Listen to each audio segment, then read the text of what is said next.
Hello les amis, j'espère que vous allez bien, j'espère que vous avez la forme. On va continuer l'histoire du livre, du super livre de MJ DeMarco, non au script. Donc c'est la partie 2, hein. Donc je m'étais arrêté au niveau du chapitre 9. La prostitution temporelle échangée du bon temps contre du mauvais. Donc ça c'est un peu l'hyper-réalité numéro 10, hein. Si je me rappelle bien, il l'avait mis comme, il l'a mis à part parce qu'il le met comme quoi c'est le point le plus important et c'est tout à fait vrai. Le temps, c'est vraiment le point le plus important. Alors, la première chose que j'ai notée dans ce chapitre-là, c'était la mauvaise utilisation de la valeur du temps déroule le tapis rouge pour notre dernière et suprême hyper-réalité, qui encadre les deux chemins de vie proposés par le script. La prostitution temporelle, la subordination du temps et l'argent. La présomption que le temps est illimité et qu'il peut être irresponsablement échangé, gaspillé et déshonoré, alors que l'argent est piteusement couvé comme une ressource limitée. Donc, là, en gros, ce qu'il dit, c'est que une des erreurs, c'est que souvent, il y en a beaucoup qui pensent que l'argent est plus important que le temps. Or, c'est pas vrai. Si vous avez une personne qui est milliardaire, qui a 80 ans, je peux vous garantir que le gars, il serait prêt à échanger son argent contre le fait de revenir à ses 20 ans. Le temps, c'est le truc le plus important que l'argent. L'argent, de toute manière, il n'est pas limité. L'État, il en imprime comme il veut. En ce moment, il en imprime assez avec ses problèmes de Covid et tout. Il en manque pas l'argent. Si vous en manque d'argent, que ce soit vous ou moi, c'est simplement parce qu'on n'a pas cette capacité à savoir bien nous vendre, à ne pas répondre à un besoin des autres. Si vous répondez à un besoin des autres et vous aidez le besoin des autres, vous aurez automatiquement d'argent. Le principal problème, en fait, c'est le temps. Donc, on va passer au point suivant que j'ai noté. La première fois que j'ai pris conscience que, bon Dieu, mais je prostitue mon temps. J'avais un boulet d'employé à 5$ de l'heure au rayon maison de chez Sears. Tu parles d'un cauchemar pour un ado de 16 ans. J'étais probablement le seul adolescent au monde à pouvoir tenir une conservation sur les franges de lit. Quoi qu'il en soit, Ed Guéraud était mon superviseur grincheux, le petit chef typique qui avait l'œil partout. Il exigeait la perfection et il maudissait tout ce que je faisais. Alors là, on voit bien que le gars, que MJ DeMarco, il donnait énormément de son temps pour quasiment rien et qu'en plus de ça, son patron, il lui cherchait des poux, etc. Donc c'est vraiment, c'était pas l'idéal. Alors là, il a dit par la suite, c'est à Sears que j'ai appris que pour faire 500$, il fallait que je troque 100 heures de ma vie et 100 heures sous la surveillance constante d'Ed Guéraud. Donc il montre bien comme quoi c'était pas le bon truc et c'est le cas de la plupart des gens. Alors bien sûr, on n'a pas forcément le choix selon la situation où on est obligé de travailler au départ pour quelqu'un dans la majorité des cas avant d'avoir sa liberté, mais il faut aussi être conscient qu'on est en train de gâcher son temps clairement. Alors après, il y a marqué, cela a marqué un tournant décisif dans ma vie, parce que je me suis fait la remarque que troquer son temps pour de l'argent, c'était nul, mais aussi qu'il y avait là une vérité que peu de gens saisissaient. Ce n'était pas tant que les choses que je voulais, en particulier mon empli coûtait de l'argent, elle me coûterait des fragments de ma vie. Et ça, effectivement, c'est un truc à comprendre, ça vous coûte. Quand vous troquez de l'argent, votre temps contre de l'argent, vous donnez des fragments effectivement de votre vie pour ça, alors qu'il y a des solutions où vous pouvez gagner de l'argent sans travailler. Je peux vous garantir que le propriétaire pour l'entreprise pour laquelle vous travaillez, lui, il ne gâche pas son temps parce que de toute manière, il l'a délégué à quelqu'un d'autre. Le patron, c'est la personne que vous avez côtoyée, ou du moins, si c'est une entreprise pas trop grande. Euh, mais lui, le propriétaire, c'est bien la différence entre un propriétaire et un patron. Le propriétaire, lui, il gâche pas son temps. Il encaisse des sous et il est libre de son temps. Et ça, il a compris alors qu'il n'avait pas compris à un temps. Après, il en vient, j'ai noté, c'est un film que j'avais vu, il parle d'un film. Ce concept de portion de vie est singulièrement dépeint dans le film de 2011 Time Out. Dans ce film, les humains ont un compteur intégré à l'avant-bras qui décompte le temps qui leur reste avant la fin de leur vie. D'un simple regard, chacun peut rapidement combien de portions de vie il lui reste à vivre. Dans cette dystopie, le travail n'est pas rémunéré avec de l'argent, mais avec davantage de portions de vie. Ce film-là, je vous invite vraiment à le voir. C'est un film que j'avais vu. Alors, c'est pas que je l'ai vu en rapport avec ce livre, hein, je le connaissais déjà. Je l'avais vu ce film et j'ai trouvé effectivement à l'époque aussi que c'était vraiment excellent parce que ça montre bien à quel point en fait c'est le temps qui est important et pas c'est pas l'argent qui est le plus important, c'est votre temps. Et donc troquer votre temps pour de l'argent, c'est pas la bonne affaire. Alors posez-vous cette question. Si un compteur à rebours était soudain visible et vous vous donnez accès facile à vos ratios de vie, disons que sur votre téléphone portable, passeriez-vous votre temps différemment? Continuez-vous à passer 5 jours par semaine derrière un bureau à faire un boulot que vous détestez? Et c'est vrai, si on voyait clairement le temps qui nous reste, on ne serait peut-être pas en train de donner autant de temps aux autres, à un patron ou autre. Hein. Si on voyait le temps qui nous restait à vivre, hein, c'est tout à fait juste. Hein. Il y a une autre personne qui faisait aussi ça, c'est Bob Proctor. Il utilisait des sabliers pour lui rappeler le temps.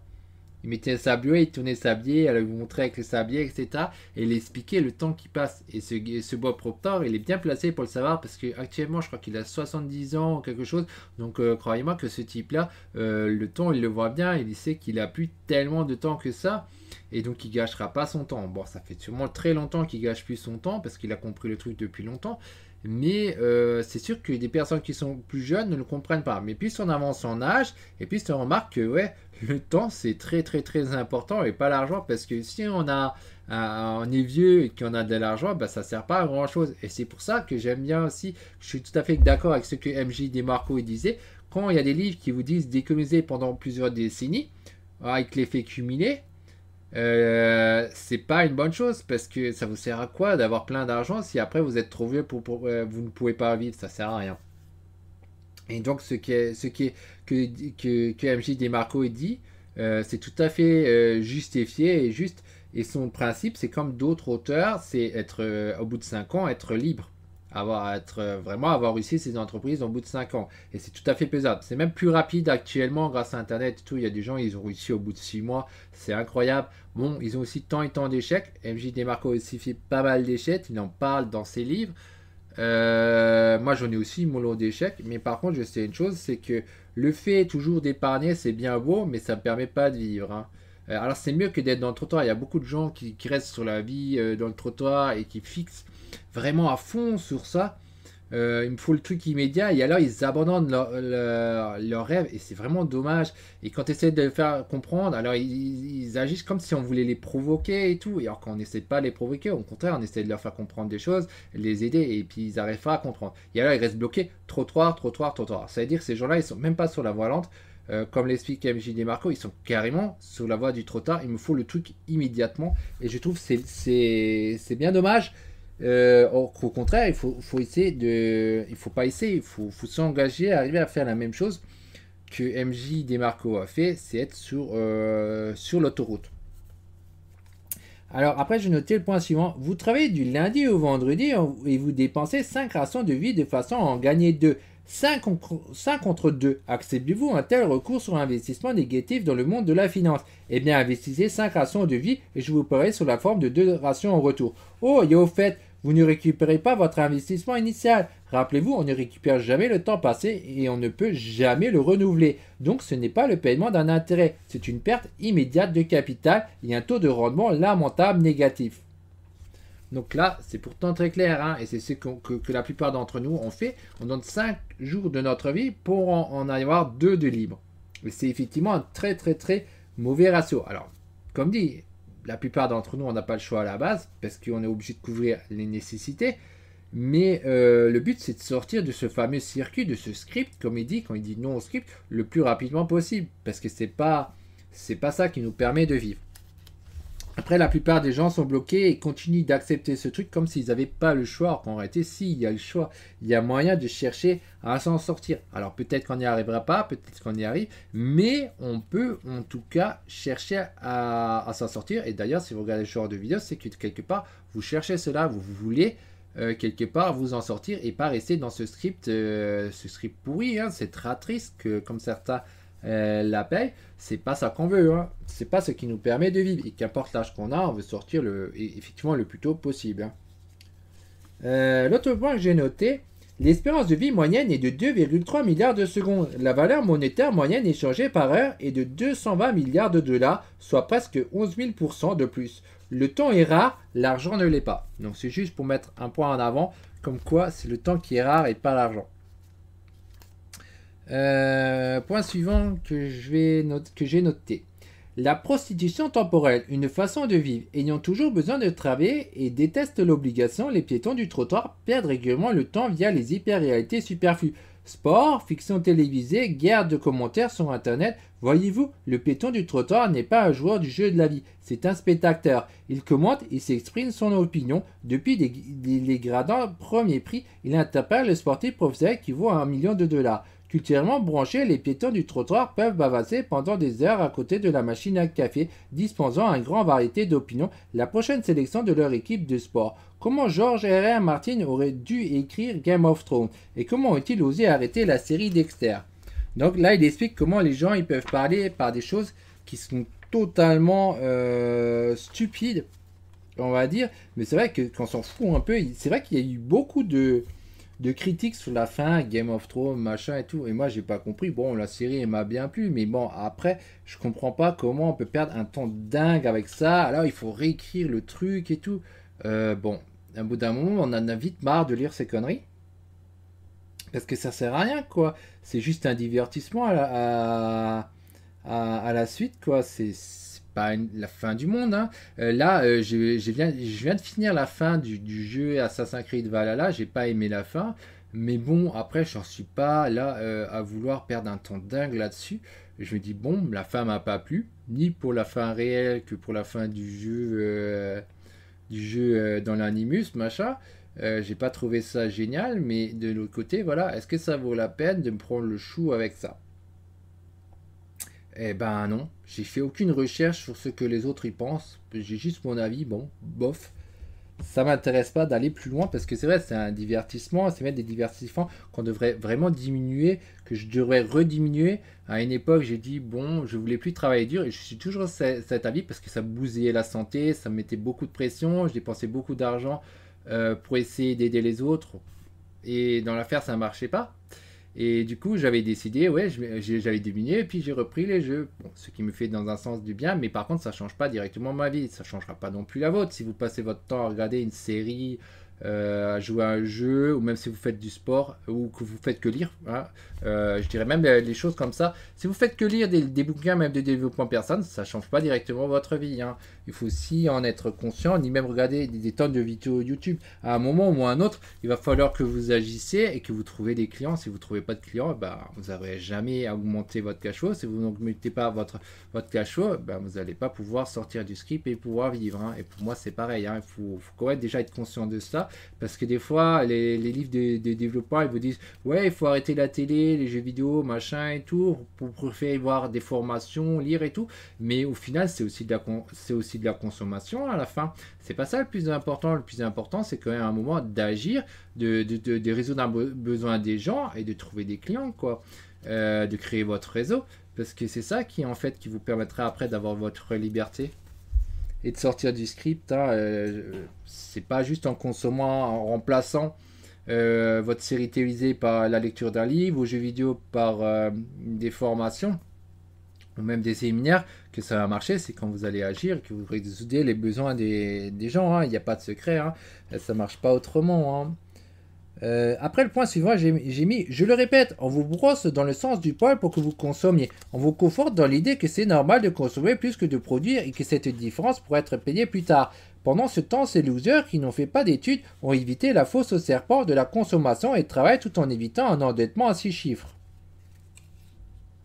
Donc là, il met juste en avant, attention à ne pas se faire avoir au niveau de la consommation, ce qui n'est pas toujours facile parce qu'on nous bourrine de pubs dans tous les sens, ce qui est assez normal, hein. Chacun veut faire son argent, mais dans l'affaire, du coup, on est incité à consommer et c'est pas ça qui va nous permettre de vivre, hein. C'est en produisant, c'est pas en consommant, mais en produisant.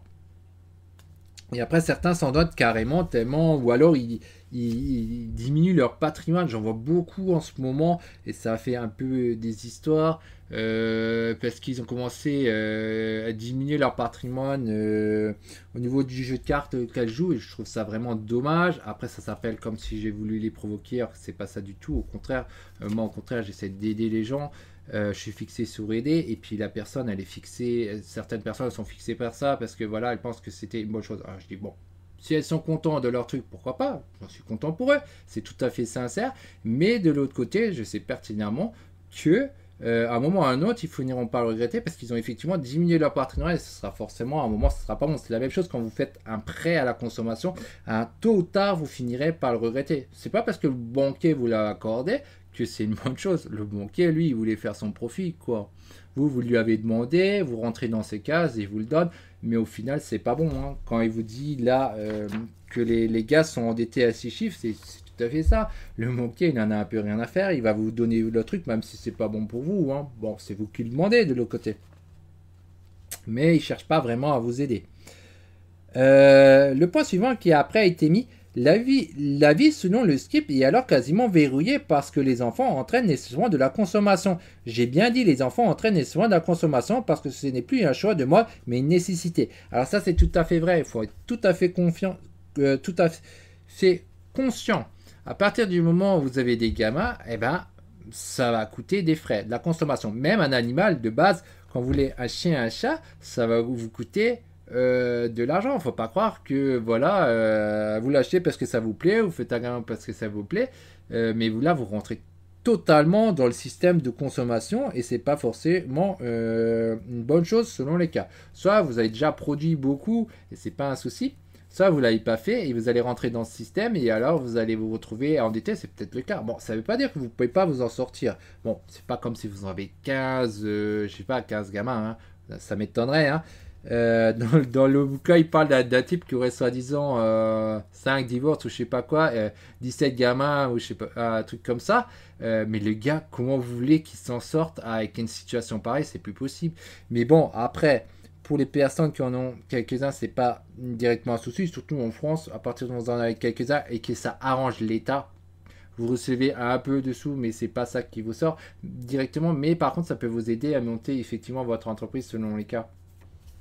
À partir du moment où c'est dans l'intérêt, dans le tas, on sait tous qu'on gagne un peu, mais il ne faut pas compter dessus. Il faut arriver vraiment pour le bien de vous-même et pour le bien de votre famille. Dans ce cas-là, il faut vraiment se bouger, quoi. Si on ne se bouge pas, bah, vous ne ferez rien de bien pour vous-même, vous ne faites rien de bien pour vos enfants, quoi. Après, on comprend les pères, hein. Les premiers qui ont fait ça, c'était mes propres parents. J'ai jamais vu mon père qui s'est bougé. Pourquoi? Parce qu'il avait perdu sa maison. Je ne sais pas exactement l'histoire. Du coup, il n'a jamais investi dans l'immobilier. Et du coup, il n'a jamais pu apprendre, ni à moi ou à mes frangins, comment s'en sortir. Parce qu'il s'est jamais intéressé à ça. Il a toujours été bloqué par cette fameuse peur. Cette peur, voilà, il avait perdu sa maison et du coup il va reperdre sa nouvelle maison et il est toujours resté bloqué là-dessus sur ce fait que c'est comme si sa résidence principale c'était le Saint Graal, quoi.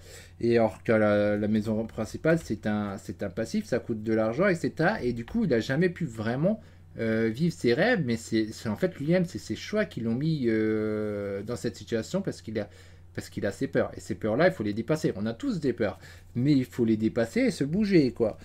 Sinon, ça ne marchera pas. Et même si on a tant et tant de trucs de passif actif, hein, si on a déjà des enfants ou un chien autre, on ne va pas lâcher le chien dehors comme certains le font parce que ça leur coûte de l'argent ou on ne va pas le tuer ni rien. Mais voilà, il faudra assumer les décisions. Il faut que chacun assume les décisions qui avaient été faites. Pareil pour les crédits, c'est pareil. Et chercher à redresser la barre. Et donc lui, il met tout ça un peu en avant. Hein. Bon, les enfants, c'est un passif. Les animaux, c'est un passif. Le mariage, ça coûte aussi un passif. Quand vous êtes cherché à être avec quelqu'un et vous décidez de vous marier, ça coûte du fric. Et tout ça, ça vous met dans cette fameuse ratrice. Et ça vous empêche après de pouvoir vous en sortir. Après, ce qui est déjà fait, c'est déjà fait. On ne peut pas le changer. Mais On peut travailler dessus pour s'en sortir à partir du moment qu'on n'a pas abusé. Parce que bon, franchement, son histoire avec 15 gamins, il faut y aller, quoi. Comment le gars il veut s'en sortir, c'est plus possible, quoi. Hein. C'est un sacré défi, quoi. Hein, pour avoir fait un truc pareil. Hein. Euh... Après, il en vient dans l'autre partie, parce qu'il classe les gens en 3 parties. Le trottoir, donc là on a parlé beaucoup du trottoir, ceux qui ont des crédits, qui ont plein de gamins, trop de gamins, qui passent leur temps à consommer en fait. Hein. Ce sont les gens qui sont sur le trottoir. Après, il y a l'autre partie, ceux qui sont sur la voie lente, c'est à peu près le niveau où je suis en train de sortir tout doucement, de plus en plus, et j'ai bien l'intention d'accélérer pour aller sur l'autoroute. Mais pendant longtemps, moi, je suis quand même resté beaucoup sur ce problème de voie lente. Après, ça fait longtemps que j'en suis conscient et que je sais que, voilà, incliniser pendant des décennies, c'est pas la solution. C'est pour ça, certains bouquins, moi-même, j'ai dit, oui, c'est pas génial. Hein. Quand j'ai lu le livre d'Anthony Robbins, L'argent, l'art de le maîtriser, hein, il en critique dans ce livre, hein, dans Non au script, et j'avais cette même vision, j'avais lu ce livre, j'ai dit, moi, c'est bien beau, mais ça me sert pas pour l'instant, mon problème c'est le cash flow, il faut que je rentre plus d'argent, quoi. Économiser, bien beau, mais ça me sert à rien d'économiser pendant des décennies et d'être vieux, et j'ai pas pu accomplir ce que je voulais, quoi. Donc ces livres comme ça, comme L'argent, l'art de maîtriser, à moins que vous avez déjà votre liberté et tout, c'est pas le bon livre à lire. Il vaut mieux lire ce livre-là ou le premier livre d'MJ DeMarco. C'est beaucoup plus intéressant parce que ces livres-là, ça va vous donner de l'aide dans le sens de gagner du cash flow. Et c'est ça qui est important, quoi. Alors bien sûr, il faut aussi avoir la partie gestion. Il ne faut pas non plus gagner de l'argent et le jeter. Comme les gens qui ont gagné au loto, ou du moins une partie, c'est jamais tout le monde, mais il y a une partie qui gagne beaucoup d'argent et après ils le rejettent. Ils achètent des ordinateurs à 50 000 euros, je sais pas quoi, c'est du gâchis d'argent et c'est dommage quand vous avez gagné plein d'argent grâce à un livre comme celui-ci, grâce à son premier livre ou son livre qu'on est en train de parler là, non script. Hein, j'ai vu des gens qui ont lu L'autoroute du millionnaire et après ils gâchent leur argent, ils donnent une fortune pour des conneries, quoi. Donc, pour moi, ils n'ont pas compris totalement le livre. Lui, il dénigre l'intérêt composé et il a raison, mais il n'est pas anti-intérêt composé directement. Il a simplement expliqué que si on n'avait pas beaucoup d'argent, c'est pas ça qui va avoir de l'intérêt. Ça aura de l'intérêt seulement par la suite. Hein. Si vous avez 300 000 euros à mettre en bourse pour gagner des dividendes, c'est bon. Mais si vous ne les avez pas, ça sert à rien de mettre 100 euros tous les mois. C'est pas ça qui vous permettra d'avoir votre liberté avant. Sinon, vous êtes vieux, quoi. Quand vous avez 300 000 euros, ça va durer un bout de temps. Hein. Donc, c'est pas ça la solution, quoi. Ensuite, on a. Qu'est-ce qu'il a noté au cœur de la voie lente, il y a une idée raisonnable. Arrêtez de consommer. Cela dit, appliqué dans le cas du système d'exploitation industrielle, arrêter de consommer signifie arrêter de vivre. Spécifiquement, commencez à vous priver. Concentrez-vous 2 mois, réduisez vos attentes. Différez vos dépenses, différez vos expériences, les vacances, les restaurants, le cinéma et différez votre vie jusqu'à votre retraite. Si quand on suit le trottoir, la laisse et le collier sont sur la consommation et l'endettement, quand on suit la volante, ce sont la privatisation et l'espoir. J'appelle cela le plan espéré, arrêté et attendu. Et ça, c'est tout à fait juste. Personnellement, c'est quelque chose que moi je fais. J'ai beaucoup diminué beaucoup de choses. Et là, on comprend pourquoi il a dénigré un peu le livre de Robert Kiyosaki qui dit de diminuer ses passifs et d'augmenter ses actifs. Mais lui, il a vraiment pris juste la diminution des passifs parce que dans son premier livre, Robert Kiyosaki n'explique pas vraiment comment on peut gagner énormément de cash flow. Et du coup, il n'a pas apprécié MJ DeMarco, je pense, quelque chose comme ça, parce que diminuer les passifs, ouais, c'est bien beau, mais diminuer les passifs, ça veut dire se priver de plein de choses, mais ça ne veut pas dire vivre. Et lui, il est contre ça, il a tout à fait, encore une fois, c'est juste. C'est pour ça qu'il dit il a une idée raisonnable, mais c'est pas tout. Il faut diminuer les consommations, il faut vraiment, tu peux dire arrêter tout ce qui est pas bon, mais il faut pas non plus en arriver à se priver de choses qui sont bonnes. Par exemple, moi j'aime bien prendre souvent quand je me déplace, pas toujours, mais de prendre le bus. Mais c'est pas une solution. Je me prive d'un truc meilleur pour un truc qui est moins bien. Alors je pourrais prendre un avion, le train. Je prends pas toujours. Et c'est là qu'on remarque, bah non, bah là je suis dans la voie lente, je suis pas dans la voie rapide. Après, moi je vois pas MJ DeMarco comme un provocateur parce qu'il dit ça et tout. Au contraire, c'est mon choix de lire ce qu'il dit et justement je le lis pour pouvoir apprendre qu'est-ce qui va pas et qu'est-ce que je dois changer. Il y a beaucoup de gens, ils prennent les choses mal, qu'on lit son bouquin et tout, mais mince alors, mais pourquoi vous lisez son bouquin si vous voulez pas écouter ce qu'il vous raconte? En fait, c'est complètement bizarre, quoi. Si vous lisez un truc, c'est bien pour pouvoir savoir qu'est-ce que vous faites de faux et changer, quoi. Après, certains veulent continuer comme ils sont toujours, ils continuent toujours, mais alors ils auront toujours le même résultat. Si vous êtes dans la voie lente, vous restez dans la voie lente. Si vous êtes sur le trottoir, vous resterez sur le trottoir. Bon, si vous êtes sur l'autoroute, vous êtes déjà sur l'autoroute, mais je pense qu'à ce moment-là, vous ne loupez pas les petites pépites qui va expliquer que vous ne savez pas encore et que vous allez appliquer forcément. Alors, pour que le plan marche effectivement, pensez à tous les astres qui doivent s'aligner à la perfection. L'espoir d'avoir un boulot. Pas seulement un boulot, mais un bon boulot. L'espoir que l'économie me donnera ce bon boulot pour les 50 prochaines années. L'espoir que le marché boursier rapporte 10% par an et qu'il n'y aura pas de crash boursier. Ah ouais, en 10 ans. Par an. Ah non, c'est juste par an. 10% par an et qu'il n'y a pas de crash boursier. Franchement, pendant 50 ans, s'il n'y a pas un crash boursier, ça paraît totalement impossible. Il y en a un à peu près tous les 10 ans. Et en général, on ne fait pas du 10% à moins d'être assez costaud. En achetant juste des actions. Mais en tout cas, pas sur des indices. Si on veut limiter le risque, mais en diversifiant, ça paraît quand même pas si simple que ça. Tout bien, ce qu'il explique, c'est bien pour montrer que ça marche pas. Après, il a mis l'espoir que le marché immobilier n'effacera pas la valeur de mon bien en implosant. L'espoir que je serai vivant au moment de prendre ma retraite. Et c'est vrai qu'il y a beaucoup de gens, ils n'ont même pas pris leur retraite. Ils étaient malades, ils ont eu un cancer ou autre, ou alors ils ont à peine pris leur retraite et puis ils ont eu le cancer ou un autre truc, Alzheimer, qu'importe. Et ils sont morts et ils ont passé leur vie à travailler pour les autres. Comme quoi, ce truc de Valente, c'est pas du tout la solution. L'espoir que je serai en bonne santé. Ça aussi, hein. En sachant qu'on va travailler plus longtemps que nos parents. Si on reste dans ces systèmes de voie lente, ça va être chaud. Hein. L'espoir que le gouvernement ne déclenchera pas une hyperinflation pour mes économies ou la devise dans laquelle elles sont libellées. En fait, il y a pas mal de problèmes. L'espoir que le gouvernement pourra continuer à financer un programme de sécurité sociale en faillite. Donc ça fait quand même énormément d'espoir sur cette voie lente et on voit que c'est pas la peine d'attendre dessus.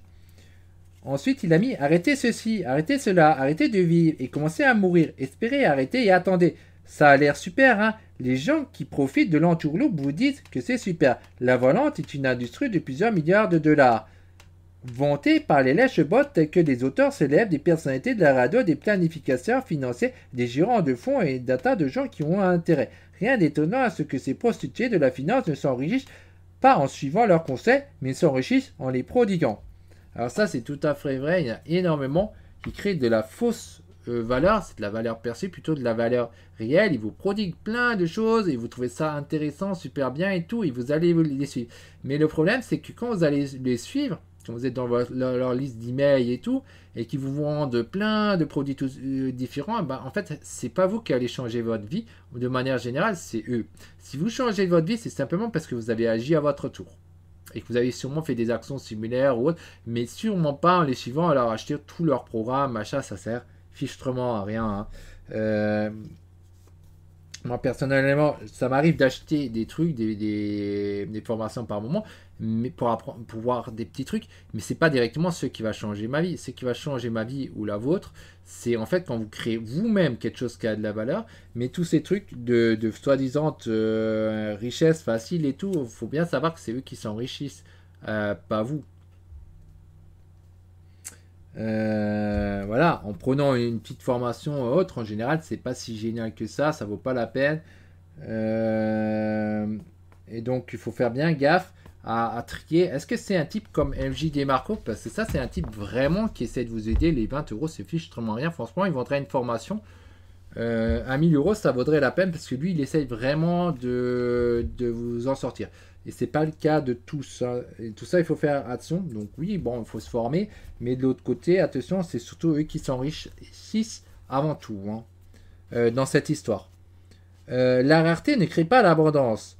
Remplacer la pauvreté financière par la pauvreté de ce que l'on vit. C'est comme remplacer les protéines de votre régime alimentaire par des féculents et s'attendre à prendre du muscle. Et malgré cela, des millions de gens croient que sur le menu d'une vie extraordinaire, se contenter de moi est l'une des denrées. Ce n'est pas le cas. Ok. Remplacer la pauvreté financière par la pauvreté de ce que l'on vit. C'est comme remplacer les protéines par des régimes alimentaires par des féculents et s'attendre à prendre du muscle. Ah bah c'est clair, si tu veux du muscle, c'est pas en mangeant des féculents. Les féculents, c'est du sucre lent. Bon, après, certains sont pour ça, pour être musclores, d'autres pas. Moi, c'est pas mon truc directement. De vouloir des muscles, machin. J'adore garder mon poids idéal. Hein, je fais attention à mon poids. Mais j'en suis pas au point de vouloir carrément avoir du muscle. Hein. Après, toutes les filles n'aiment pas ça. Hein, ça dépend. Hein. Après, voilà, il trouvera ce qui sera en rapport avec ça. Pourquoi pas. Mais bon, l'idée, c'est son exemple, c'est surtout de comprendre ce qu'il expliquait. Il faut quand même faire un effort pour obtenir ce que l'on veut, changer des choses.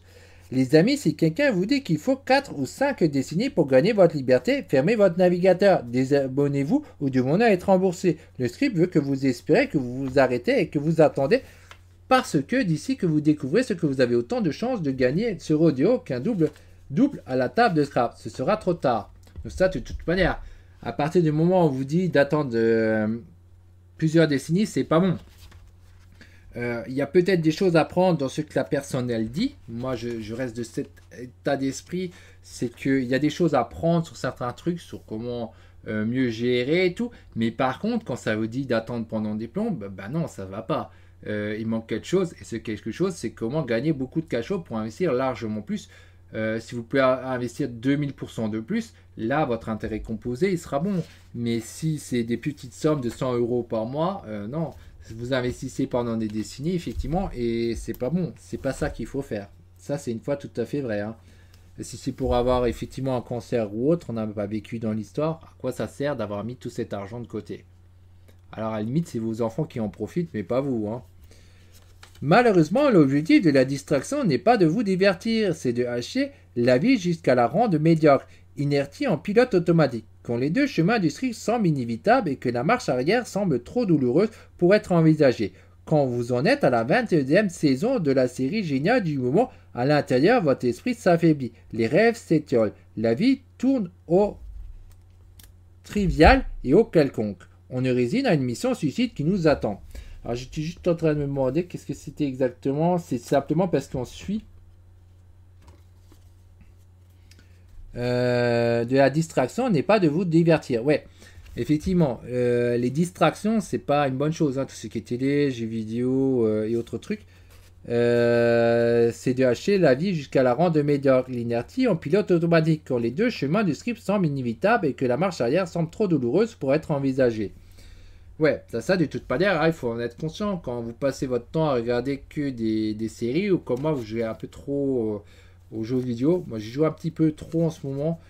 Ces derniers temps, depuis un petit moment, il faudrait que je me remette à agir, à produire, parce que si on ne produit pas, on n'arrive pas à avoir de résultats.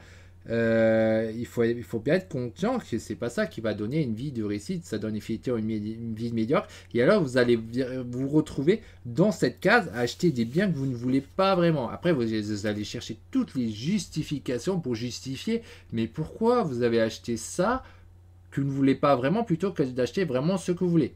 Et il ne faut pas sortir de mensonges de type ah oui mais c'était bien mon rêve, alors que c'était pas votre rêve. Je regrette. Moi quand je vois les gens qui achètent, qui jouent donc au jeu de cartes que je joue à Magic et qui achètent des collector éditions et qui essaient de me faire avaler que c'est leur rêve d'avoir des collector éditions, je sais pertinemment que c'est mensongère. C'est prendre les gens pour des cons. Il faudrait peut-être un jour être correct et se dire qu'ils ont refusé de bouger leur cul pour l'avoir. De la même façon que je bouge pas mon cul assez pour avoir exactement ce que je veux. Moi, j'ai pas de problème à dire, bon, je bouge pas assez mon cul pour avoir exactement tout ce que je veux. Et je suis pas en train de sortir, oui, c'est ça mon rêve, de vouloir un truc qui n'est pas. Qu'importe le truc, c'est vraiment un exemple qu'on me montre dans le truc. Si vous passez votre temps à regarder le journal de 20h avec le Macron à sortir des machins, je ne sais même pas qu'est-ce qui a été sorti avec Macron, machin et tout, je regarde jamais. Le journal, je m'en fous de Macron totalement, je m'en fous du président X, Y, Z. Je dois dire que au moment de voter, je vais voter celui que j'estime qui est le plus dans mon intérêt et qui est pour le pays. Et quand je dis pour le pays, c'est pas forcément ce que directement attend la personne, mais ce qui est vraiment bon pour eux et pour moi-même, je vais voter. Mais sinon, en dehors, je regarde pas le journal de 20h, c'est une perte de temps, de la même façon que de regarder des séries à gogo ou jouer aux jeux vidéo. C'est de la perte de temps. Après, il ne faut pas se dire, essayer de faire croire aux autres que vous êtes content si vous avez acheté des cartes collector edition ou si vous roulez avec une Toyota ou si vous avez une Porsche et qu'en réalité elle a crédit. Ce système, il est seulement tombé par vos choix, de la même façon que moi j'ai choisi mes choix qui m'ont empêché, qui m'ont pas permis d'atteindre directement ce que je veux. Si on veut que ce soit différent, c'est à nous de changer et ce sont nos choix qui vont nous ramener à un certain endroit.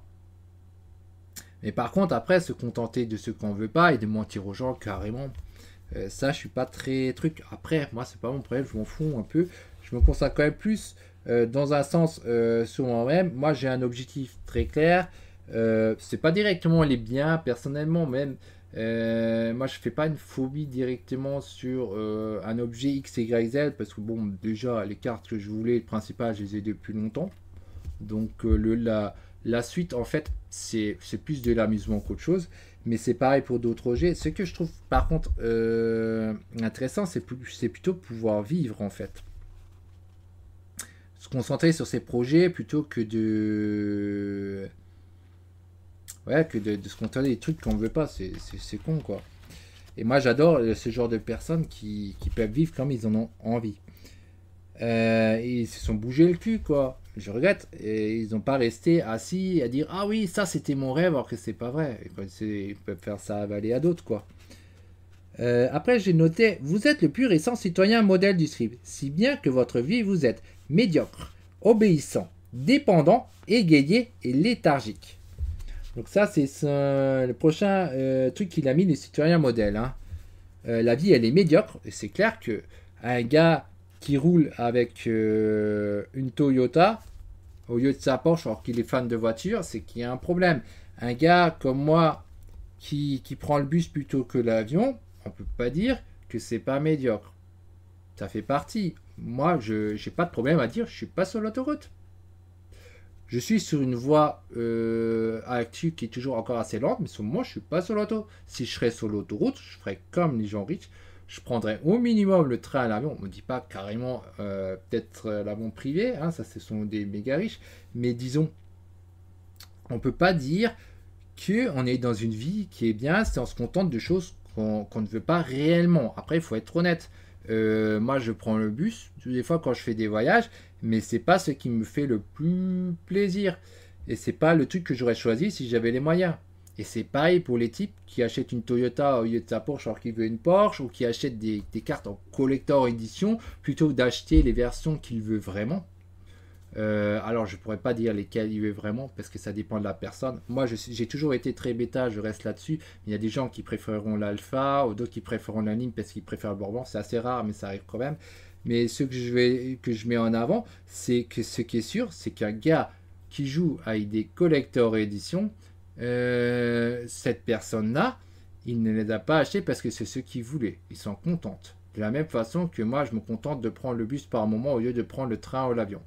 Faut être honnête. Et à partir de là, si on veut plus vivre ce point-là, il faut se bouger le cul. Il faut et pas dire ouais c'était mon rêve de prendre le bus ou d'avoir des collector éditions en carte et des trucs comme ça. C'est non, c'est pas correct. Après, donc je vous ai parlé des 4 trucs, le modèle. Bon, je vais pas les détailler. J'en parlerai peut-être dans une autre vidéo. Parce que sinon, on n'avance pas. C'est un livre qui est énorme. J'avais à peine avancé 100 pages la dernière fois.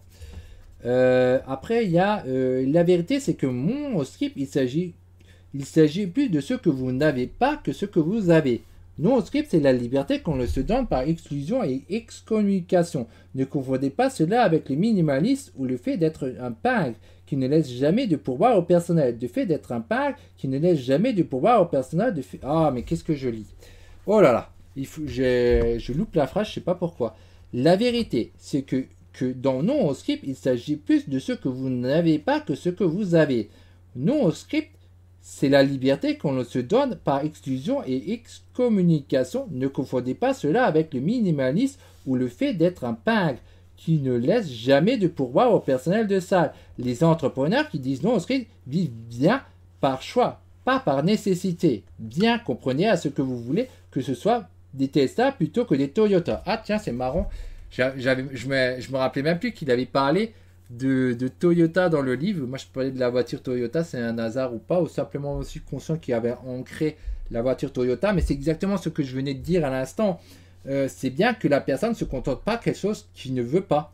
Hein? S'il veut une Tesla, pourquoi il roule en Toyota? Et c'est exactement le même truc que j'ai dit quand moi je prends souvent des fois le bus plutôt que le train et l'avion. Ben, c'est bien parce que je ne suis pas dans cette case sur le moment. Je ne suis pas encore totalement dans la case la voie rapide. Et donc je me prive de certaines choses, je suis sur une voie lente. Il y en a qui se privent encore plus, qui s'endettent, etc. Ils sont carrément sur le trottoir, ils passent leur temps à consommer. Voilà, donc après on va lire la suite. Cela étant dit, si je devais peindre nos scripts avec une seule couleur, ce serait la couleur de rien à foutre. Oui, rien à foutre. Devoir payer une fortune pour un prêt immobilier, rien à foutre, je payerai cash. Alors lui, il est assez incroyable, c'est qu'il dit qu'apparemment il a acheté tous ses biens immobiliers, si je comprends bien. Alors j'ai pas toutes les lignes, mais cash. Et je suis assez surpris de ça, mais parce qu'il faut vraiment avoir un sacré truc pour pouvoir acheter plein de biens immobiliers cash. Et apparemment, il en a acheté plusieurs. Et pourtant, d'un autre côté, je trouve que c'est dommage parce que la banque, c'est un effet de levier. Et quand vous avez le système de rendement en tri, c'est quand vous faites zéro d'apport et tout, en fait, ça vous permet d'avoir l'argent infini. Donc, c'est pas une mauvaise chose. Parce qu'au contraire, vous y gagnez et vous gagnez du temps. Et c'est le temps qui est important. Mais lui, apparemment, il n'utilise même pas ça. Il achète tout en cash. Il mise tout sur l'entrepreneuriat. Il a tout misé sur l'entrepreneuriat. Il a acheté en cash. Mais c'est pas plus mal. L'essentiel, c'est que le type, il a cet état d'esprit. Il a acheté des biens immobiliers pour avoir des rentes. Et donc, il sécurise son truc pour plus avoir besoin de travailler par la suite. Mais lui, il a tout misé carrément sur l'entrepreneuriat sans miser sur l'immobilier. Il y a d'autres gens qui sont devenus riches grâce à l'immobilier en jouant sur le tri. Mais ça, apparemment, lui, il fait pas ça. Mais c'est pas un problème vu qu'il a un très bon état d'esprit. Pour moi, ce type a un super état d'esprit au niveau gestionnaire et cash flow, c'est incroyable, quoi. C'est un de mes auteurs préférés de loin, quoi.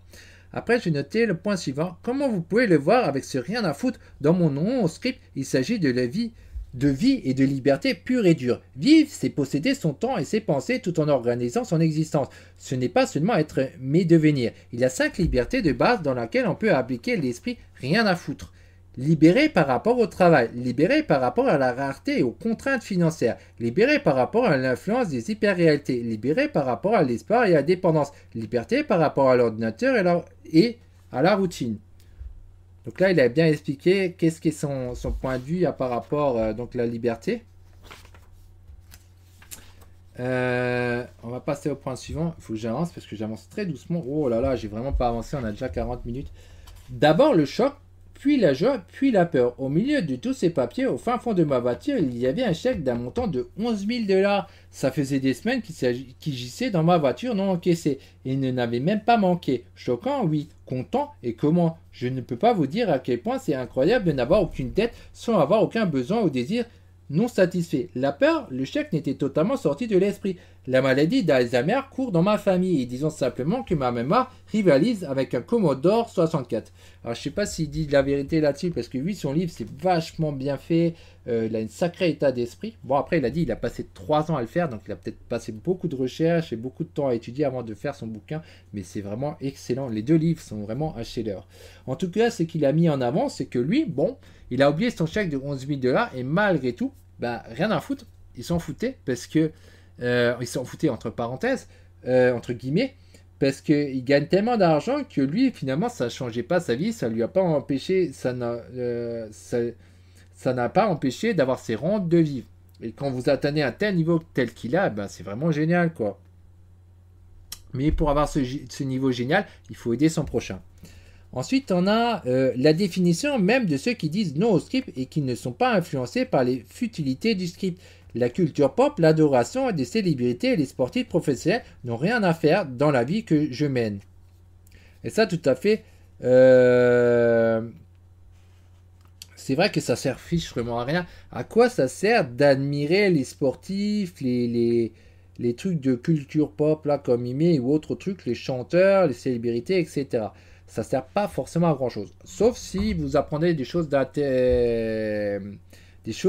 qui vous permettent d'avancer, que vous pouvez recopier. Moi, j'ai trouvé intéressant de lire la biographie d'Arnold Schwarzenegger parce que ça a appris certaines choses intéressantes. Mais par contre, ça ne sert à rien de suivre leurs moindres détails et de les admirer en fait. C'est des personnes comme une autre et ça sert à rien du tout quoi. Et là il a tout à fait raison de nouveau, passez votre temps à suivre les autres, ça ne changera pas votre vie. Ni la mienne. Ensuite, le point suivant, j'ai noté si je respecte les sportifs professionnels pour le processus qui les a menés à leur niveau de performance. Donc, c'est exactement ce que j'ai dit à l'instant à propos de l'acteur Arnold Schwarzenegger. S'il respecte bien le processus qu'il a mené là où il est, et c'est ça qu'il faut apprendre d'intéressant. Ça sert à rien d'être un fan. Je crois qu'il dit quelque chose sûrement comme ça. Je prête attention à leurs moyens de gagner leur vie autant qu'ils s'intéressent aux miens. Ma vie est trop courte, trop importante et trop précieuse pour me laisser accaparer par des zombifications du script. Ensuite, il met, pour finir, j'ai développé une autre immunité à une hyper-réalité, le détecteur de conneries. Voyez-vous, quand un ami a perdu de vue de longue date, m'envoie un message Facebook qui vante une opportunité toute nouvelle, qui va le rendre riche, le thermomètre à conneries crache son mercure.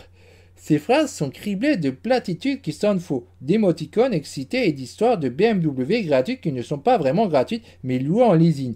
C'est à la fois drôle et triste, mais ne vous inquiétez pas, je suis immunisé parce que je connais la différence entre un entrepreneur et un boulot de revendeur dans une entreprise de multi-niveaux. Donc là, il critique le MNN, et là, encore une fois, il n'a pas tort. Le MNN, c'est pas ce qui vous rendra méga riche. Vous pouvez être beaucoup plus riche en étant à la limite la tête de réseau de MLM, mais il faut savoir que vous créez une valeur perçue après pour les autres et non une valeur qui est vraiment réelle. Après, peut-être que les gens sont contents de ça, mais lui, il est carrément très truc, il est sur la sommité et la raison.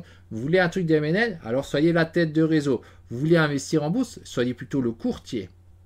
Celui-là qui est courtier, c'est celui-là qui gagne. Et le plus, c'est pas celui-là qui va investir en bourse.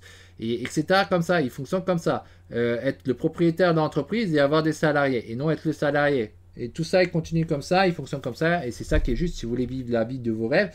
C'est ça qu'il faut faire. C'est être à la tête et pas être en dessous, à l'échelle d'en dessous.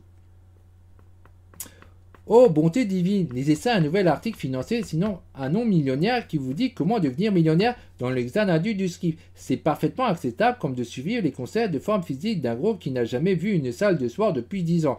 Mais les contes de fées et les liqueurs ne font que commencer. Regarde, voici un autre gourou de la fiscale qui dépense encore des conseils hypocrites de type « Faites ce que je dis, ne faites pas ce que je fais. Je ris, j'écoute la tête, et puis l'humanité me frappe du sceau de la tristesse. Les gens achètent ces mensonges et les paient de leur vie. » Voilà.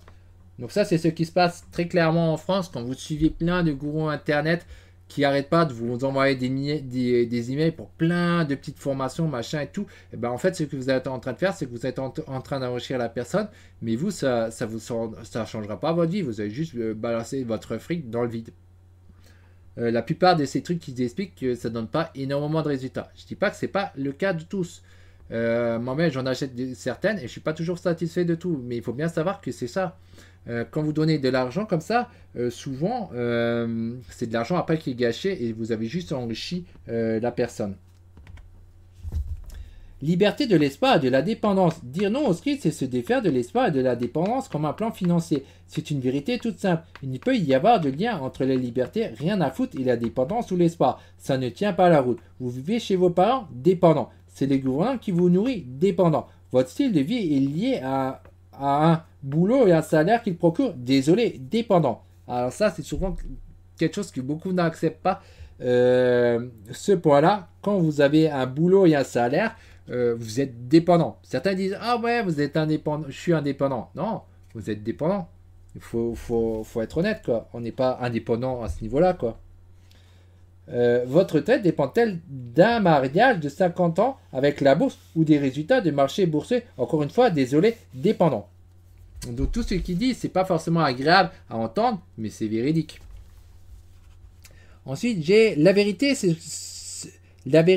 ceux qui sont détachés du script ne comptent pas sur les marchés pour créer de la richesse. Non, messieurs, mesdames, aucun d'entre eux. Moins de 2% de ma valeur nette provient de ces marchés. À l'heure où j'écris ces livres, je possède quelques actions, mais seulement parce qu'elles me rapportent des dividendes. Être libre des magouilles de marché signifie quelque chose qui m'est très cher. Je peux leur faire un grand bras d'honneur. La bourse monte, descend. Qu'est-ce qu'on s'en fout?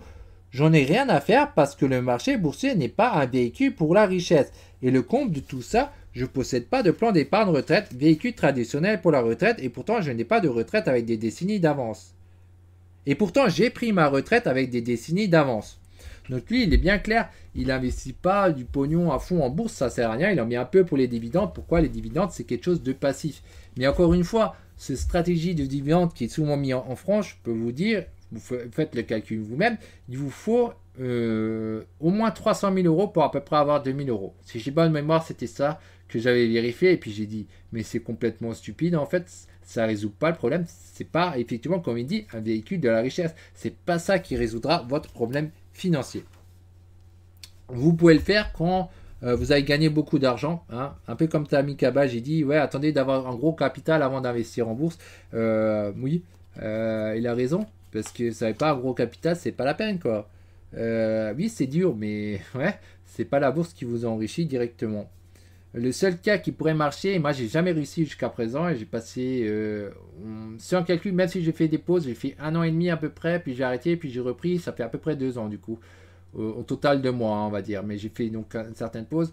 J'ai jamais réussi à atteindre au-dessus, je suis toujours resté à peu près au niveau du point mort, donc je perds le capital, je le regagne, j'arrive pas à décoller, mais c'est le seul cas qui pourrait peut-être vous enrichir très rapidement, théoriquement, hein, c'est le trading quand vous faites ça avec du CFD ou du Forex. Mais personnellement, moi, j'ai jamais réussi à le faire. J'ai déjà perdu beaucoup, beaucoup de temps avec ça. Je trouve ça extrêmement difficile. Apparemment, il y en a qui réussissent. Je vais pas dire que c'est pas vrai. Je pense que c'est possible parce que c'est quand même assez lié aux émotions. Ça, c'est vrai. On fait souvent l'erreur au niveau des émotions. Soit on n'agit pas, soit on agit trop vite et ça nous fait perdre. Mais ça semble quelque chose de très difficile. Mais avec ça, effectivement, vous pouvez facilement gagner du 1% par jour si vous faites ça bien, que vous avez vraiment à maîtriser, trouver une bonne stratégie. Techniquement, en gagnant 1% par jour, vous arrivez à vous enrichir très vite au bout de 3 ans. Mais personnellement, j'ai pas réussi jusqu'à présent et je ne suis même pas sûr si je veux vraiment continuer indéfiniment parce que j'ai déjà perdu énormément de temps. C'est quelque chose que je n'arrive pas. Est-ce que je devrais me reconcentrer uniquement sur l'entrepreneuriat comme lui ou pas? Des fois, je me pose bien la question. C'est pas facile, hein. Parce que l'entrepreneuriat, j'ai aussi passé énormément de temps et j'ai eu beaucoup de mal avec ça, hein, même en sachant qu'il faut se concentrer sur le besoin et tout, au lieu de sa passion et tout ça. C'est bien beau, mais c'est pas aussi simple. Dans les deux cas, c'est très difficile, mais ce sont des voies qui vous permettraient de vous en sortir. Et pour moi, c'est pareil, hein. En tout cas, c'est pas en achetant plein de formations qu'on va s'en sortir, hein.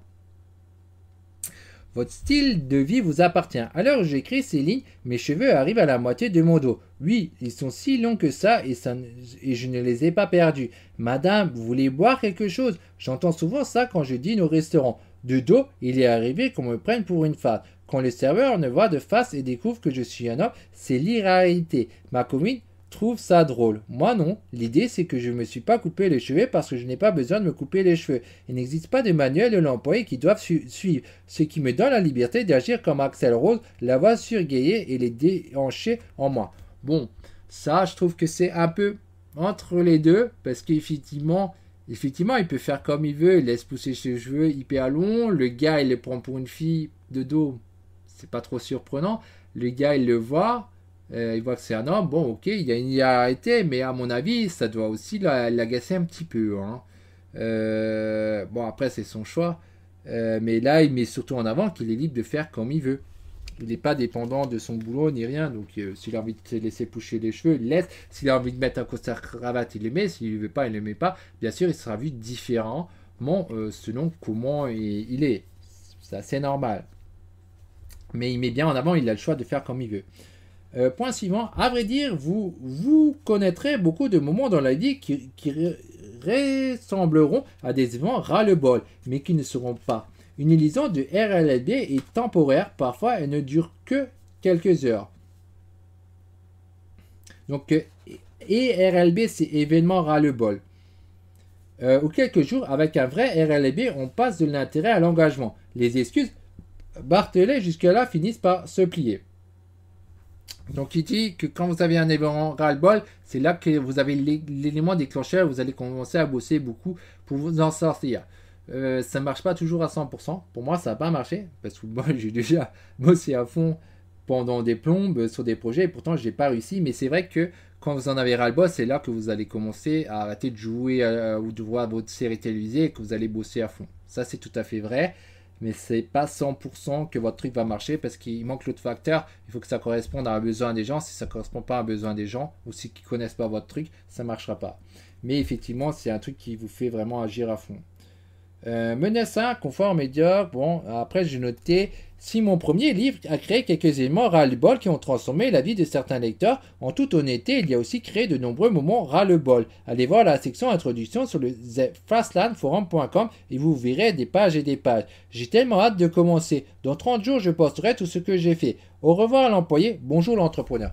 Donc là, il dit bien, il fait la différence entre des moments et des événements. C'est que dans certains cas, le gars, il est motivé sur le moment parce qu'il a lu et après, il abandonne. Et d'autres, ils sont pas motivés. Ils en ont vraiment marre. Ils veulent que ça change. Et du coup, ils vont continuer à bosser. Pour s'en sortir, ce qui peut durer en général au moins 6 mois, 1 an ou plus. Après, est-ce qu'ils ont vraiment réussi ou pas? Ça va dépendre. Hein. Pour moi, mon expérience, hein, j'ai déjà passé des projets très longtemps. Et pourtant, bon, ben oui, j'en ai ras-le-bol par moment, vraiment. Et puis après, ça n'a pas marché pour autant. Mais c'est quand même comme ça qu'on a une chance de pouvoir s'en sortir. Après, j'ai noté, c'est quand vous voyez par vous-même à quel point le système craint que le désir apparaît. Ça ne sert à rien de prévenir les gens que le feu, ça brûle. Il faut qu'ils ressentent la brûlure eux-mêmes. Donc là, encore un point, c'est vrai. C'est comme c'est pour ça que quand on lit des livres comme ça, on suit des formations, ben, ça ne va pas forcément marcher à 100%. Parce que ouais, les gens sont prévenus de tel et tel truc, mais tant qu'ils n'ont pas eu l'échec, ça ne marchera pas. Et c'est pour ça qu'il faut agir. Ensuite, j'ai noté, j'étais prêt à faire n'importe quoi pour que mes rêves d'entrepreneur se réalisent. J'ai fait la plonge, fait le chauffeur, nettoyé des sols et fait griller des hamburgers. Vous voyez, je n'étais pas trop bon pour m'abaisser et à faire le sale boulot. Mes rêves étaient plus forts que ma fierté et mon ego. Si vous étiez trop cool, craignez ce que vos amis et votre famille pourraient penser parce que vous faites le serveur dans un restaurant de bas de gamme. Vous n'êtes probablement pas taillé dans l'étoffe des entrepreneurs. Donc là, il dit bien, il en avait tellement marre qu'il était prêt à faire plein de choses qu'il n'avait pas envie de faire, mais il voulait s'en sortir.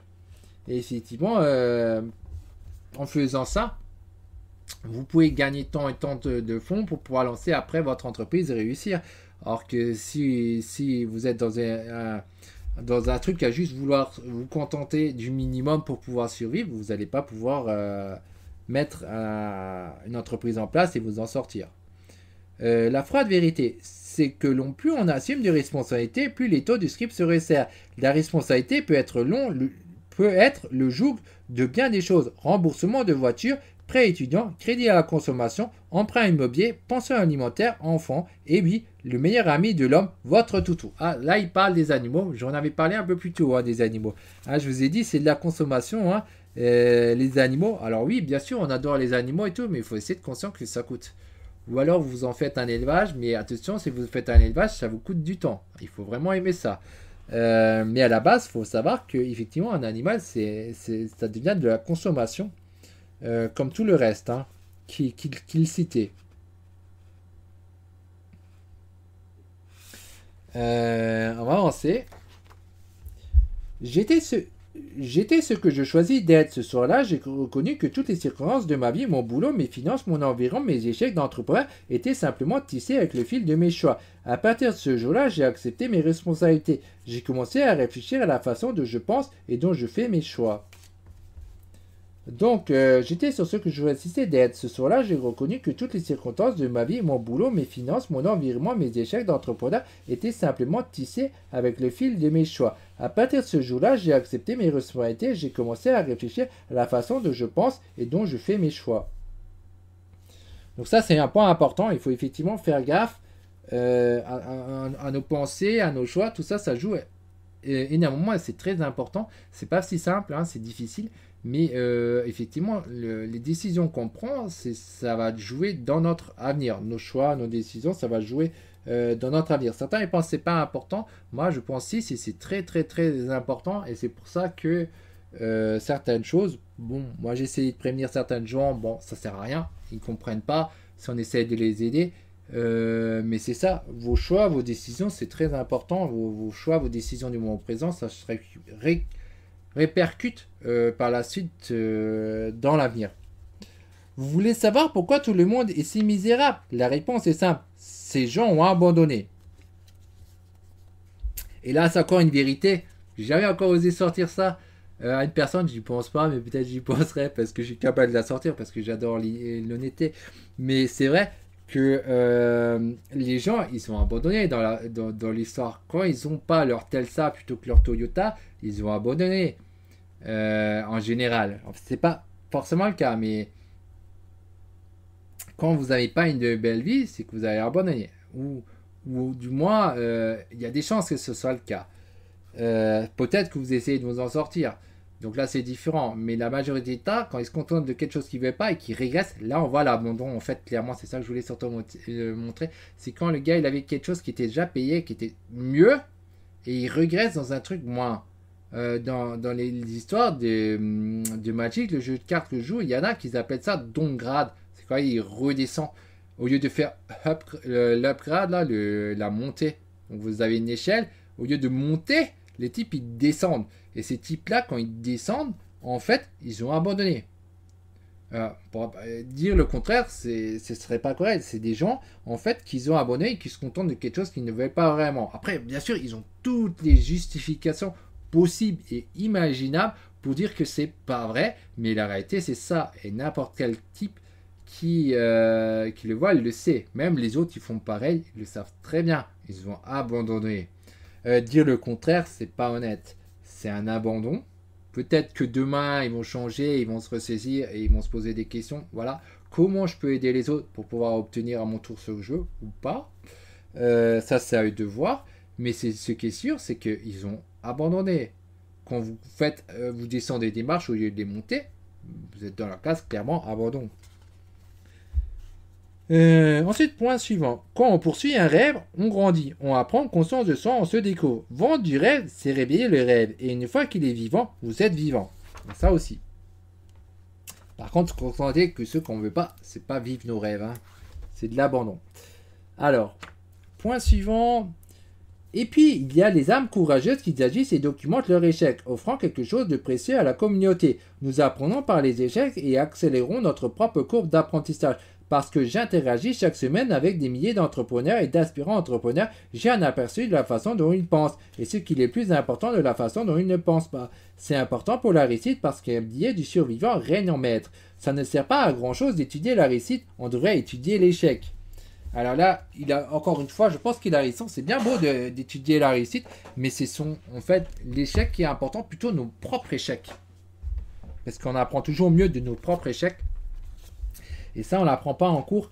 On devrait étudier en fait nos échecs pour arriver à les rectifier. Et c'est pour ça certaines choses, moi personnellement, j'ai dit ça ne marche pas. Alors, certains pourront dire que non, si ça marche, mais je suis toujours anti-truc, faut dire ouais, entreprenez quelque chose dans votre passion. Je suis totalement contre ça. D'ailleurs, MJ Desmarco le dira aussi dans le chapitre plus loin, qu'il est totalement contre la passion. Moi, je le sais parce que ça fait des plombes que j'ai essayé dans divers domaines et je peux vous dire que votre passion ne vous donne pas votre réussite. Ce qui donnera votre réussite, c'est le besoin quand vous résolvez un problème des gens. Et c'est la seule chose qui compte, c'est créer de la valeur pour les autres. Votre passion, les gens, ils en ont fichtrement rien à faire. Ce que vous voulez, ils en ont rien à faire. Vous regardez ici cette vidéo parce que vous voulez apprendre comment avancer. Vous n'en avez rien à faire de l'objectif que je veux atteindre. Pour être honnête, et c'est pas un problème. Mais c'est juste pour dire que c'est ça, pour dire, voilà, vous voulez réussir dans l'entrepreneuriat? Eh bien, il n'y a qu'un seul moyen, c'est sûr et certain, c'est vous devez résoudre le besoin des autres. Et l'idéal, c'est de résoudre le besoin où il y a un gros impact. C'est ça qui vous permettra de vivre. Mais votre passion, si vous voulez entreprendre quelque chose dans votre passion, eh ben, ça a peu de chances de marcher. Peut-être que vous avez de la chance que là où vous allez dans la branche, il y a peu de chance, il n'y a pas de concurrent, que vous êtes supérieur, vous arrivez à être meilleur que les autres et que les gens vous suivent, mais en général, il y a souvent énormément de concurrents et souvent il y en a qui sont depuis longtemps et vous n'arrivez pas à les détrôner parce qu'il y a le truc social, etc. Et donc c'est pour ça, c'est le besoin qui vous permettent de vivre votre truc, et les erreurs, c'est donc très très très important d'apprendre de ces erreurs et de les corriger. Le cadre pour la vie hors script peut vous aider à découvrir votre véritable but dans la vie, vous donnant la liberté, le choix de l'argent pour l'atteindre, sans avoir à supporter l'oppression du script. Honnêtement, cela peut être tout ce que vous voulez. Pour moi, c'était l'écriture. Pour vous, ce sera peut-être faire la politique de la philanthropie ou de l'entrepreneur permanent. Sur un diagramme en 3D, le cas de l'entrepreneur pour la vie hors script se définit de la manière suivante. Alors là, il a tout un diagramme, j'essaie de vous le montrer. Hop. J'ai essayé de le montrer proche. Hein. Je ne sais pas si on voit bien. Si, là, on devrait avoir à peu près son diagramme. Donc après, ça, c'est le chapitre, il va se baser complètement sur ça. Sous le socle du bas, il a son événement ras-le-bol. Et après, il y a tous les autres. Alors, je ne vais pas tous les décrire. On va en parler peut-être à fur et à mesure parce que tout est abrégé. Et j'ai pas encore tout dans la tête. Hein. J'ai pas encore tout retenu. Je vais relire à un moment ou à un autre son livre. D'ailleurs, je vais d'abord relire son premier livre avant de relire celui-là parce que j'adore et que j'aimerais bien mettre plus en pratique ce qu'il explique. Donc, ouais, j'ai pas les définitions directes de ce que ça veut dire son truc. Alors, le premier point là que j'ai noté après, le premier sous-processus est votre microprocessus. Votre microprocessus sont vos schémas de pensée, vos croyances, vos biais et votre aptitude à réfléchir sur vous-même. C'est la manière dont vous pensez, ressentez et interprétez le monde autour de vous. C'est par exemple la façon dont vous définissez l'argent et pensez qu'il s'acquiert. C'est la façon dont vous interprétez la chance et la façon dont vous pensez qu'elle arrive. C'est ce que vous pensez. Quand vous voyez un jeune au volant d'une Ferrari, c'est le regard que vous portez sur votre choix et leurs conséquences, à supposer que vous les regardez. Donc effectivement, là il dit c'est votre vision. Quand vous avez un jeune en Ferrari, vous pensez peut-être que c'est un gamin de riche, mais ce n'est pas forcément le cas. La deuxième sous-processus du cadre est un macro-processus. Les macro-processus sont des actions répétées et modifiées. Les mots répétés et modifiés sont essentiels au résultat, car ils transforment une action qui est un événement. Action isolée qui ne change rien. En processus, chaîne d'actions qui changent tout. Ce sont les macro-processus qui font tourner la roue, qui passent des causes à effets, des effets aux conséquences et des conséquences au changement. Vous racontez. Les actions aléatoires isolées ne sont pas des macro-processus, mais des macro-événements impuissants. Ces derniers, ils ne permettent pas de créer des changements mesurables. Il y a des véritables changements que lorsque les macro-événements deviennent des macro-processus. Donc il dit bien, c'est pas l'événement, mais le processus qui fait le changement. Hein. Ce sont des actions répétées et modifiées. Bon, après, on a, hélas, quand il s'agit de stratégie et des affaires, de nombreux macro-événements et processus sont dynamiques et changent avec le temps. Ce qui marchait il y a 5 ans ne marche vraiment plus aujourd'hui. Et quand on parle du domaine d'Internet, il s'agit plutôt de 6 mois.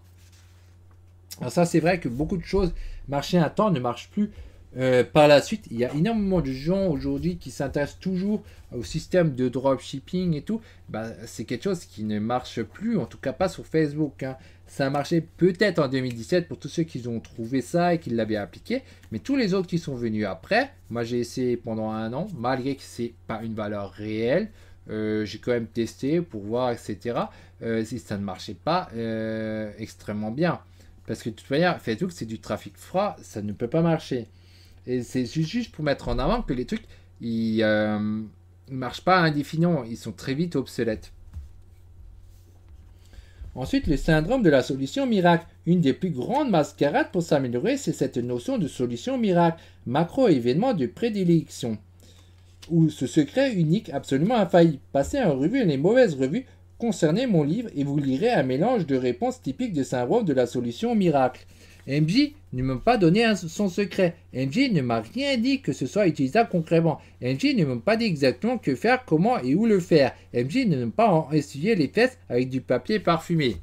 Alors là, c'est des gens qui ont vraiment un état d'esprit, à mon avis, à côté de la plaque, parce qu'ils veulent un truc tout fait, et ils pensent que ce truc tout fait, il va durer indéfiniment. MJ, il ne peut pas effectivement dire un truc qui va marcher dans le moment présent, et même s'il faisait un truc qui marchait, alors du coup ça marcherait plus quoi, vu que tout le monde l'appliquerait. Donc bon, là son livre il met la personne sur la voie, mais après c'est à nous de nous bouger le derrière pour y arriver. C'est pas il n'y a pas de solution toute faite, c'est à nous de réfléchir.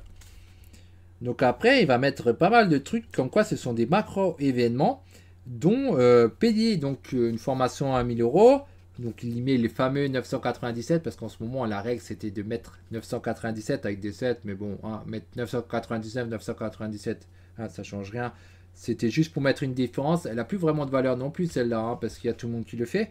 Lire un énième livre, donc là on voit bien, lire plein de livres c'est des macro-événements. C'est pas ça qui va changer votre vie, et ça je peux vous le dire, c'est vrai, moi j'en ai lu plein des livres, je vous en parle dans quelques-uns, j'en ai déjà parlé de quelques-uns livres, c'est pas ça qui a changé directement ma vie, hein. Après il y a des livres qui peuvent changer votre vie, bien évidemment. Moi j'avais un livre que j'ai lu pour arrêter de fumer il y a très longtemps, et ça a marché, hein. J'ai plus du tout touché une cigarette. Et pendant des années, j'avais eu du mal à m'en débarrasser, et j'ai lu le livre, ça a changé bien ma vie, ça me l'avait enlevé. Mais après, directement, lire plein de livres, ça ne change pas directement votre vie, hein. C'est en agissant. Lire d'autres articles sur Elon Musk. Pareil, c'est bien beau. Être un fan de Elon Musk, c'est pas... Lire encore un livre. Chercher un mentor pour me tenir la main. Me faire des cartes de visite avec PDG sous mon nom. Ça sert à rien.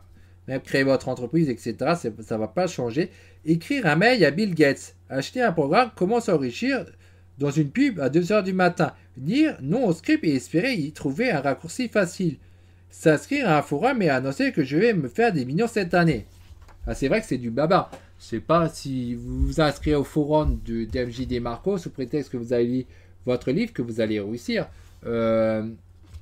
C'est en agissant vraiment dans le sens où vous allez monter vraiment une entreprise qui correspond à un besoin, vous allez chercher les clients, etc. C'est ça qui compte. Les clients, le réseau, tout le reste c'est du flan, hein. Aborder le monde en pensant que l'argent c'est mal et que sous les riches on mentit et triché pour parvenir à s'enrichir, et vos actions reflèteront ce schéma de pensée. Et soit vous ne faites rien, soit vous n'obtenez aucun résultat. En d'autres termes, celui que vous êtes à l'intérieur l'emportera sur celui que vous êtes à l'extérieur. Donc là, il revient sur le point classique du développement personnel, ce qu'on est à l'intérieur, ça se reflète à l'extérieur. Alors, sur le 16, la prison que nous sommes, imposons croyances, biais et conneries. Là, je sais pas s'il dit qu'est-ce qui est exactement. Ouais, conneries, biais, croyances, c'est le CBC, le socle du bas. Hein. Donc après l'événement ras-le-bol. Hein. Après, on a comment vous pouvez le voir, prendre conscience de la fausseté d'une croyance, d'un biais tenace ou d'une connerie peut avoir des conséquences, même pour un gamin de 8 ans, représenté par la portion supérieure du triangle du bas dans le cadre de l'entrepreneur pour la vie hors script SEVHS. Les CBC sont des cartes mentales qui mènent ou font dérailler votre transformation personnelle. Ce sont les croyances, ce que vous croyez vrai, ce que l'on croit vrai et qui ne l'est pas forcément. Les biais, vos raccourcis mentaux et vos hypothèses de principe qui soit renforcement, soit protègent vos croyances. Les conneries, le discours que vous tenez intérieurement sur le pourquoi des choses, ou simplement les conneries que vous vendez.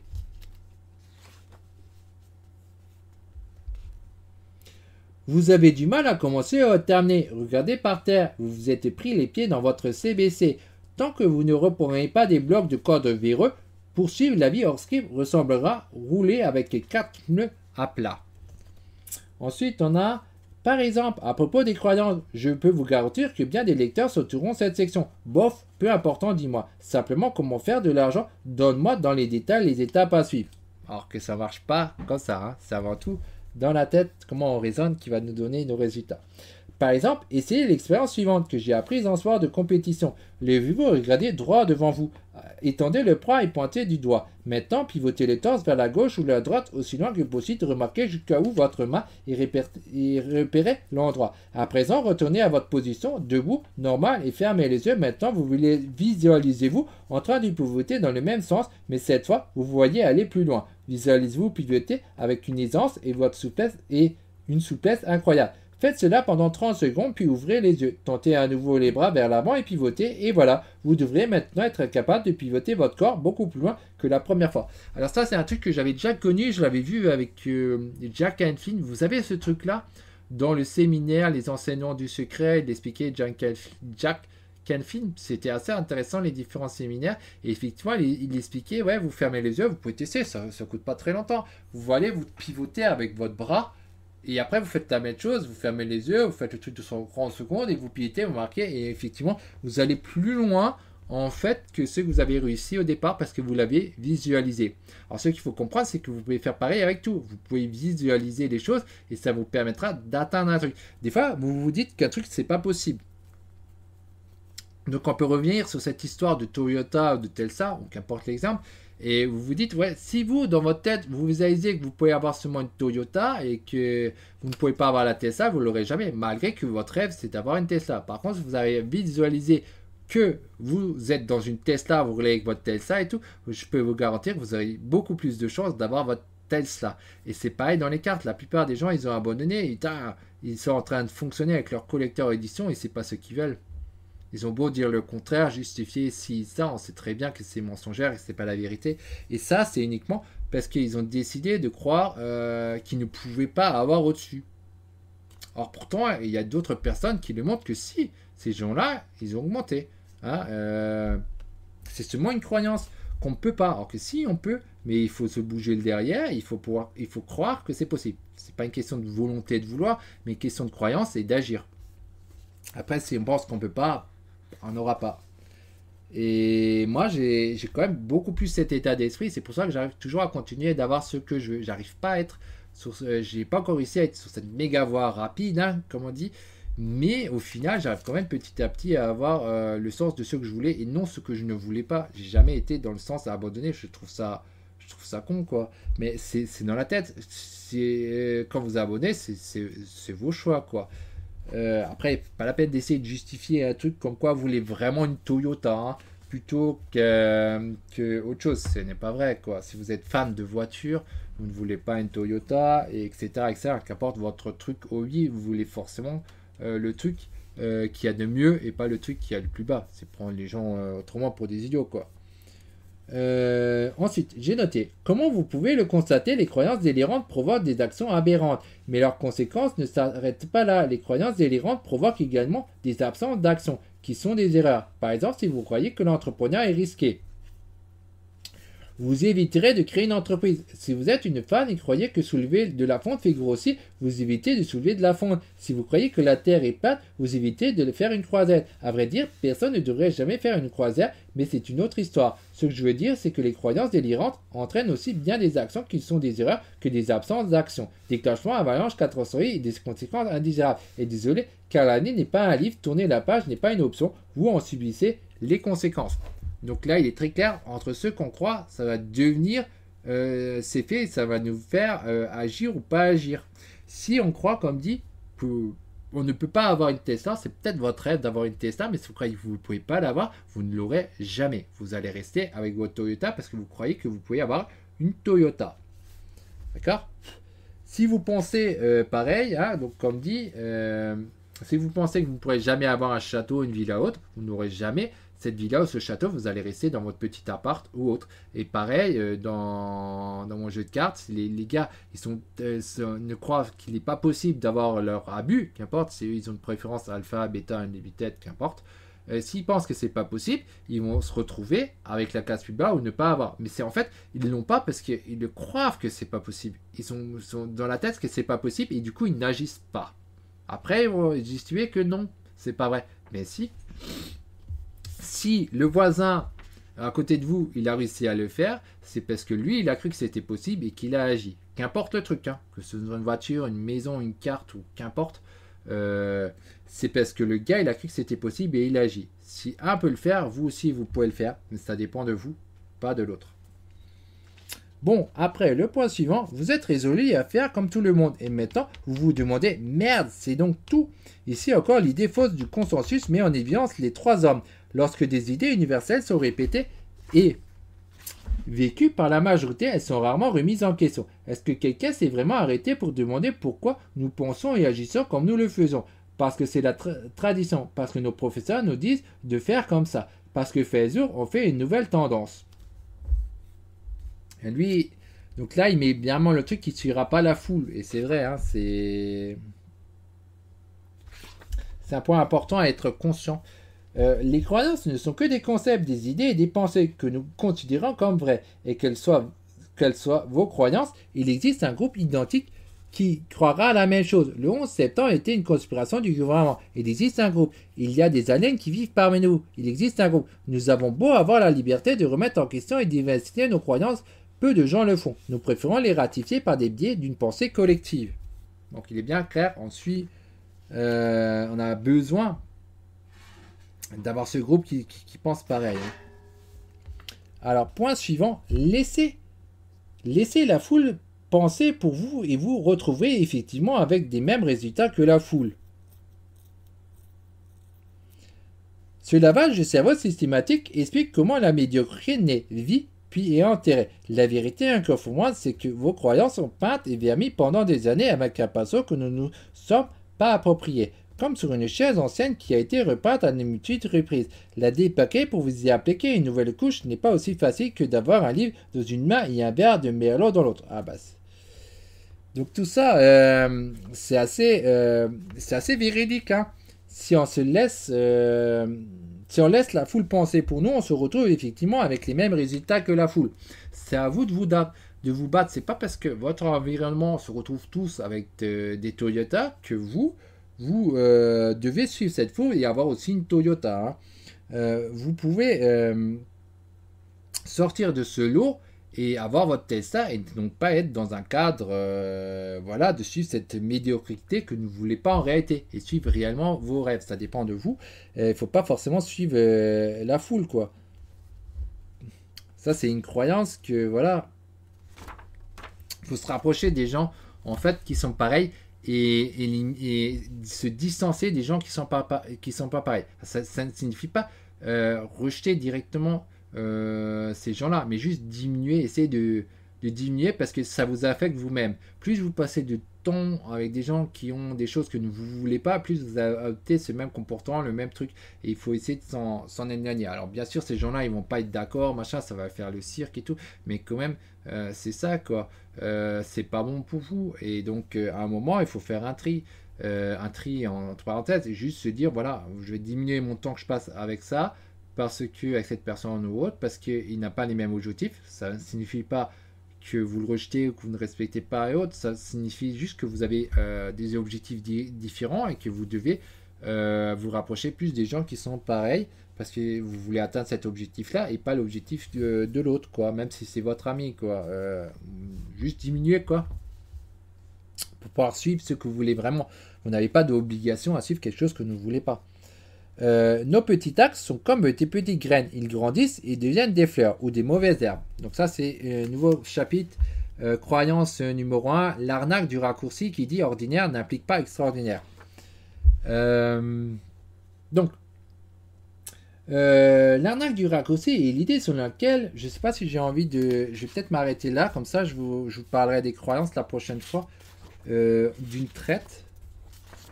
Il y a quand même beaucoup, ça fait un moment. Je crois que je vais m'arrêter là.